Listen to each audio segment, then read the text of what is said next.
So ngayong araw manonood kami ng firework display dito sa Toyohashi. So magte-train kami at papaitaw rin sa inyo kung paano bumili ng ticket para makasakay ng train dito sa Japan.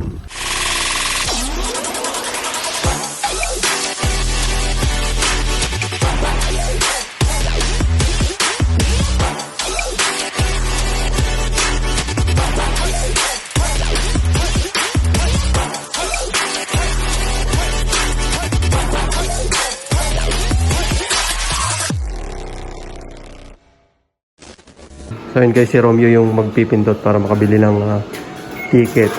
Yan, yung 250 na, ay tumaas na yung pamasahe.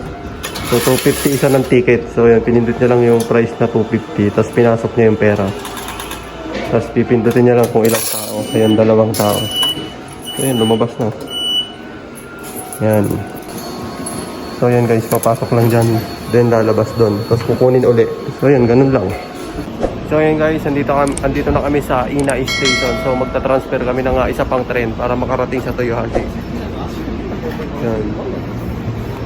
Pero ilang halos 3 minutes lang kada isang station. Yan, wala kasing direct na train pa diretso doon sa Toyohashi sa pupuntahan namin. So yung pupuntahan namin yung malaking festival daw dito sa Toyohashi, yung Matsuri na, Matsuri? Tawag nila, no? Matsuri. So yun guys, andito na kami sa Toyohashi Station at natsambahan namin yung Pilipino na nagbabasking dito sa station. So napapanood ko siya sa TikTok. So ayun siya. Ayun siya.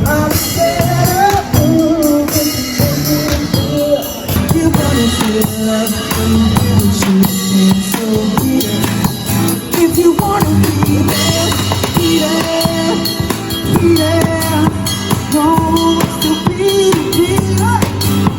So I want you to survive. It doesn't matter who's on.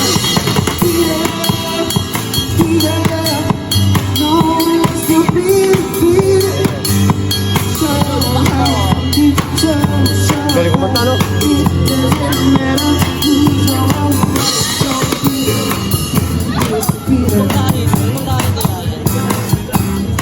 Say ano? Oo, yan nga eh.